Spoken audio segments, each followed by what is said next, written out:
Baik, terima kasih atas waktu yang telah diberikan kepada saya. Bertemu lagi di video saya yang kedua. Dan tahap pertama kemarin, di video saya tahap pertama, saya sudah menjelaskan bagaimana sistematika penelitian pengembangan itu sendiri secara umum. Dan pada kesempatan ini, video kedua ini, saya akan membahas bagaimana model rancangan pengembangan penelitian di tahap kedua itu sendiri. Nah, dalam penelitian pengembangan itu, seorang peneliti tentu harus ada model yang diikuti atau model yang akan dijadikan acuan dalam penelitian tahap kedua. Ada beberapa model yang dapat kita gunakan. Yang pertama adalah model CAM. Nah, model CAM itu ada 8 langkah yang harus dilalui. Nah, langkah yang pertama identifikasi masalah pembelajaran, kemudian menganalisis karakteristik siswa atau mahasiswa, lalu menetapkan tujuan yang ingin dicapai, lalu yang keempat adalah menentukan isi materi pembelajaran yang dapat mendukung tiap tujuan. Nah, itu menurut CAM. Lalu adalah pengembangan penilaian awal, lalu selanjutnya memilih aktivitas pembelajaran itu seperti apa, dengan sumber belajar seperti apa, kemudian mengkoordinasikan dukungan pelayanan atau sarana penunjang yang meliputi personalia, fasilitas, perlengkapan, dan jadwal untuk melaksanakan rencana pembelajaran tersebut. Kemudian yang kedelapan adalah mengevaluasi pembelajaran siswa itu sendiri. Nah, dalam model CAM ini, di setiap tahap itu bisa dimulai dari mana saja, bebas. Tapi dalam setiap tahap itu harus ada revisi-revisi, lalu ada evaluasi formatif dan sumatif di situ harus dilakukan untuk mengetahui apa sih kekurangan tahap demi tahap itu sendiri. Itu menurut model CAM. Kemudian ada model pengembangan Dick and Carey. Nah, di sini ada 10 langkah kalau Dick and Carey itu. Nah, yang pertama adalah mengidentifikasi tujuan instruksional. Nah, kemudian yang kedua adalah melakukan analisis instruksional. Yang ketiga menganalisis karakteristik siswa dan konteksnya seperti apa. Lalu juga merumuskan tujuan instruksional khusus. Kemudian mengembangkan instrumen penilaian. Kemudian mengembangkan strategi instruksional. Kemudian mengembangkan dan memilih bahan instruksional yang sesuai. Kemudian langkah selanjutnya merancang dan melaksanakan evaluasi formatif. Nah, kemudian yang selanjutnya melakukan revisi pembelajaran dan merancang dan melakukan evaluasi sumatif. Itu model pengembangan menurut Dick and Carey. Kemudian ada juga desain penelitian pengembangan model 4D. Nah, 4D ini lebih singkat lagi. Nah, 4D ini secara umum ada 4 tahapan saja. Ada define, tahap pertama, ada tahap kedua, design, yang tahap ketiga develop, yang tahap keempat disebutnya, ya. Ada pendefinisian, perancangan, pengembangan, dan penyebaran. Kemudian desain penelitian pengembangan juga yang dapat digunakan dalam penelitian pengembangan itu adalah versinya Born and Goal. Nah, Born and Goal ada 10 tahap yang harus dilalui. Tetapi ada beberapa penelitian menggunakan versi Born and Goal ini sampai tahap kelima. Nah, ada juga sampai tahap ke-6. Ada sampai tahap ke-7, bahkan ada semua tahap dilakukan. Nah, dari beberapa model itu bisa digunakan sebagai rujukan dalam penelitian pengembangan. Tergantung kita ingin produknya seperti apa, sesuaikan dengan pemerintahan produk yang akan kita kembangkan. Nah, untuk kali ini saya lebih membahas tentang penelitian pengembangan menurut model Born dan Goal serta 4D. Ada 2 itu yang harus saya sampaikan. Yang pertama, menurut versi Born and Gold. Born and Gold tahap pertama itu adalah studi pendahuluan. Nah, riset and informasi collecting. Ya, langkah pertama yang harus dilakukan adalah studi pendahuluan. Dalam studi pendahuluan ini, yang harus dilakukan adalah penelitian pendahuluan. Nah, untuk apa sih penelitian pendahuluan itu sendiri? Yaitu untuk mengumpulkan informasi, baik itu berupa masalah maupun potensi yang bisa dikembangkan dalam penelitian. Nah, dalam tahap pertama ini juga, dalam penelitian pendahuluan yang harus kita lakukan adalah survei awal untuk mengumpulkan berbagai informasi yang berkaitan dengan produk yang akan kita kembangkan, yang akan kita teliti nanti. Kemudian menentukan metode apa yang digunakan dalam penelitian. Nah, apa sih manfaat studi pustaka? Dalam penelitian pendahuluan itu ada dua kegiatan yang harus dilakukan. Yang pertama adalah studi pustaka, yang kedua adalah studi lapangan. Studi pustaka itu dilakukan untuk mempelajari landasan teori dan kajian pustaka yang menjadi dasar pengembangan produk yang kita buat. Nah, misalnya melalui buku-buku, buku-buku referensi ya. Lalu yang kedua adalah melalui jurnal-jurnal. Di dalam jurnal-jurnal itu kan ada banyak artikel-artikel penelitian yang bisa mendasari pengembangan yang kita lakukan itu sendiri, pengembangan produk maksudnya. Kemudian selanjutnya adalah studi lapangan. Setelah studi pustaka, kita melakukan studi lapangan. Kita terjun ke lapangan untuk mengumpulkan data, yaitu studi lapangan itu dilakukan untuk memperoleh informasi tentang kondisi nyata di lapangan lokasi penelitian. Nah, apa yang harus dilakukan dalam studi lapangan itu? Dapat kita lakukan dengan survei atau pra-observasi dulu ya, survei, ada observasi, ada wawancara atau penyebaran angket terbatas. Nah, itu langkah pertama yang harus kita lakukan di penelitian pengembangan Born and Gold itu sendiri. Nah, tahapan dalam penelitian pendahuluan, misalnya yang pertama yang harus kita lakukan adalah pengembangan instrumen. Instrumen yang kita buat itu seperti apa?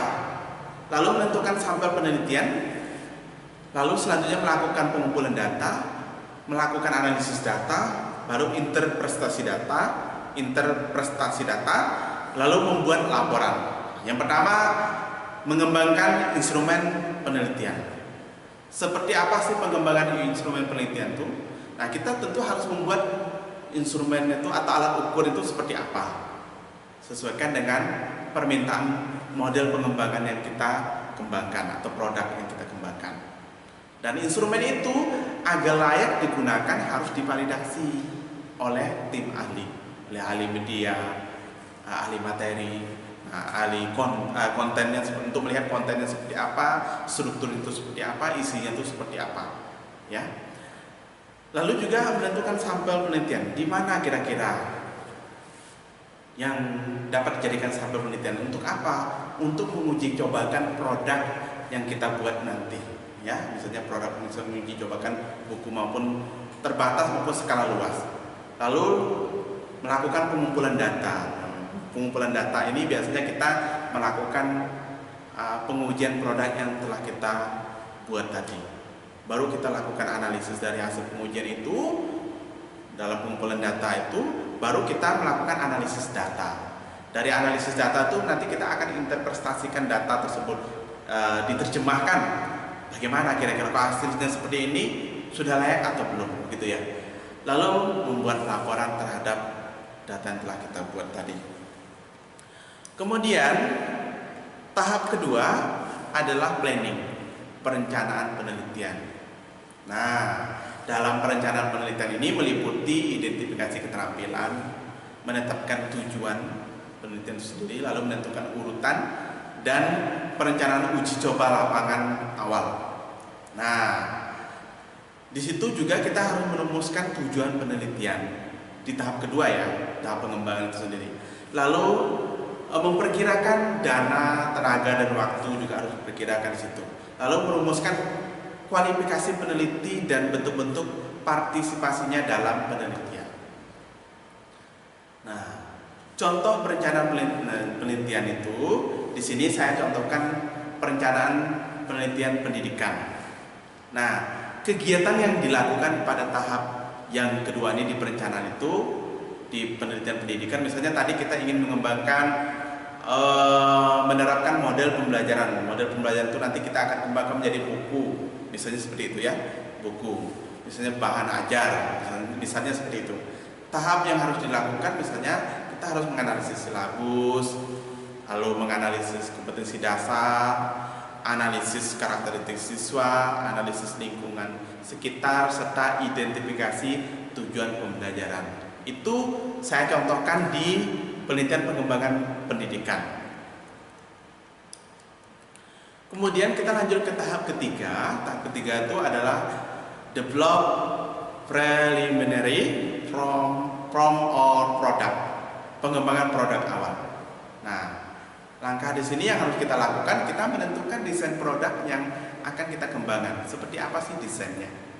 Nah, menentukan desainnya, lalu dilanjutkan dengan menentukan sarana prasarana penelitian yang dibutuhkan selama proses penelitian dan pengembangan itu sendiri.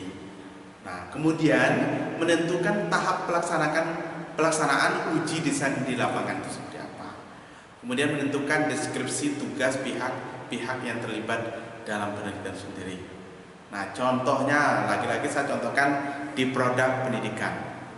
Misalnya di tahap pengembangan produk awal ini kita harus memperhatikan kurikulum yang spesifik untuk keperluan pendidikan tertentu. Nah, misalnya kita ingin menyusun pengembangan materi pembelajaran atau pengembangan buku referensi. Misalnya di sini kita ingin mengembangkan metode mengajar, ingin mengembangkan media pendidikan, buku ajar, buku referensi, kompetensi tenaga pendidik, sistem evaluasi, model uji coba kompetensi itu sendiri. Nah, bagaimana mengembangkan itu semua? Itu di tahap ketiga atau pengembangan produk awal. Kemudian lanjut yang keempat. Nah, uji awal produk secara terbatas. Setelah produk tadi kita buat, kita akan melakukan uji coba awal secara terbatas. Nah, langkah keempat ini melakukan uji lapangan awal terhadap desain produk yang sudah kita buat. Kemudian di sini sifatnya terbatas. Nah, lalu baik substansi desain maupun pihak-pihak yang terlibat juga terbatas. Nah, uji lapangan awal dilakukan secara berulang-ulang sehingga diperoleh desain yang layak baik substansi maupun metodologinya.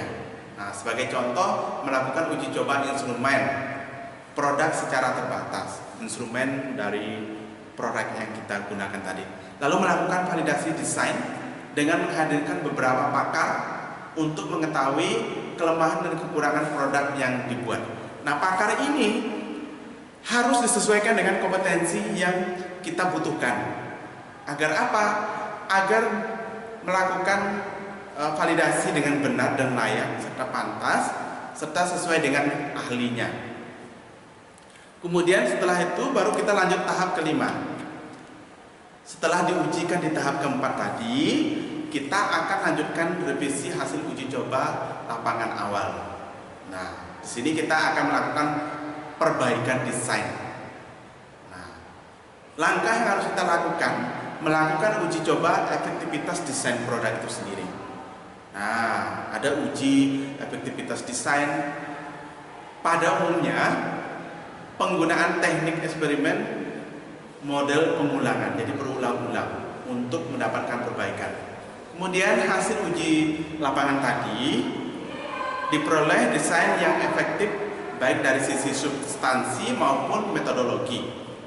Nah, setelah desain produk divalidasi oleh para ahli, misalnya ahli media, ahli grafis, ahli materi, dan untuk memvalidasi isi, konstruk, dan validasi empiris. Nah, kemudian kita lanjut ke tahap yang keenam. Tahap keenam ini kita melakukan uji coba lapangan utama.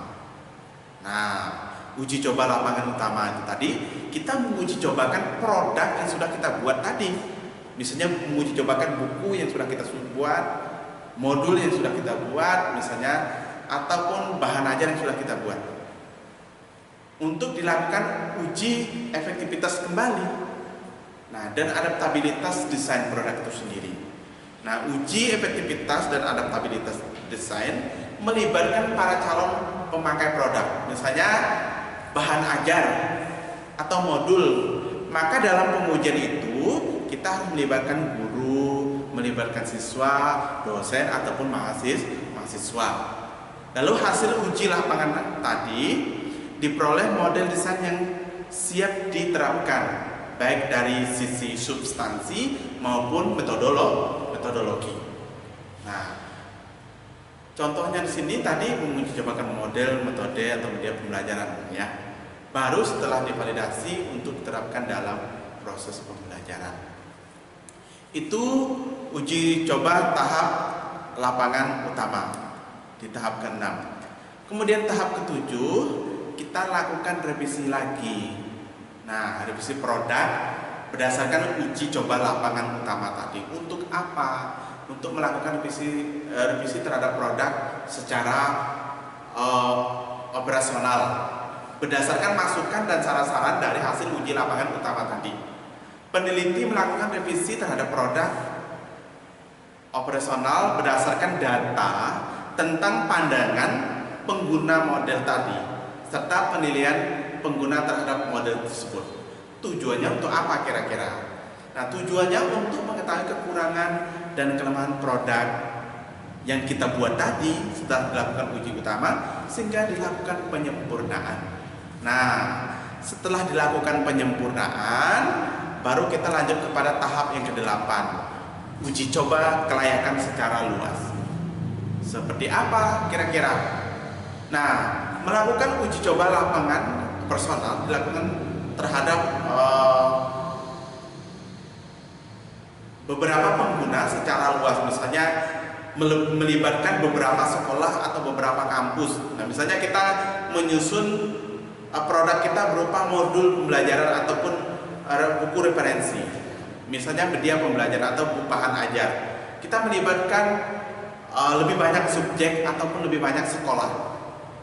Nah, data dikumpulkan melalui wawancara, bisa melalui wawancara, observasi maupun kuesioner. Ya, selanjutnya peneliti melakukan uji lapangan pada 10 atau hingga sampai 30 sekolah, misalnya gitu, dalam skala yang luas. Selama uji coba lapangan tersebut, peneliti tetap mengumpulkan data tentang pandangan pengguna terhadap model atau produk yang kita suguhkan kepada sekolah tadi atau produk yang kita hasilkan, serta penilaian pengguna terhadap model atau produk atau buku ataupun pendekatan yang kita buat tadi. Nah, itu. Kemudian langkah selanjutnya kita lanjut kepada tahap ke-9, revisi produk akhir. Nah, dalam revisi produk akhir ini didasarkan pada uji coba kelayakan secara luas tadi. Nah, apabila dalam pemakaian pada lembaga pendidikan yang lebih luas masih terdapat kekurangan dan kelemahan berdasarkan evaluasi yang dilakukan oleh peneliti sebagai pembuat produk, maka tetap masih bisa dilakukan perbaikan. Maka dalam penulisan buku ataupun bahan ajar selalu ada revisi 1, revisi 2, revisi 3. Walaupun itu sudah diterapkan, ya, itu gunanya untuk apa? Untuk penyempurnaan yang lebih sempurna. Nah, sehingga betul-betul produk yang kita buat tadi layak untuk digunakan. Barulah sampai kepada tahap yang ke-10, yaitu diseminasi dan implementasi. Apa yang harus dilakukan sini? Dari produk yang sudah kita buat tadi, sudah dilakukan penyempurnaan, baik skala kecil, skala menengah maupun skala luas, maka kita akan melakukan sosialisasi produk, model hasil pengembangan yang kita buat. Nah, dalam hal ini juga kita harus melaporkan dan menyebarluaskan produk melalui pertemuan, bisa dengan seminar, pelatihan, dan publikasi di jurnal-jurnal ilmiah. Lalu bekerja sama juga dengan penerbit untuk mensosialisasikan produk secara komersial dan memantau distribusi serta kontrol kualitas dari produk, misalnya buku, modul yang kita buat tadi. Nah, itu tahapan-tahapan pengembangan, model pengembangan penelitian menurut Board and Gold. Lalu satu langkah lagi yang akan saya jelaskan yaitu penelitian pengembangan modelnya 4D. Nah, model 4D ini digunakan untuk mengembangkan perangkat pembelajaran. Nah, di mana model 4D ini dikembangkan oleh Tiaga Rajan dan kawan-kawan. Ada 4 langkah, lebih singkat daripada Board and Goal tadi. Ada define, ada pendefinisian. Langkah kedua adalah desain dan perencanaan. Ada develop, pengembangan, dan disseminate, penyebarluasan. Nah, mari kita bahas bersama-sama. Nah, ini dia tahap define yang harus dilakukan pada tahap define pendefinisian ini. Ada analisis awal seperti Board and Goal tadi. Analisis awal itu untuk melihat seperti apa permasalahan. Lalu analisis peserta didik, kita melihat karakteristik peserta didik itu seperti apa.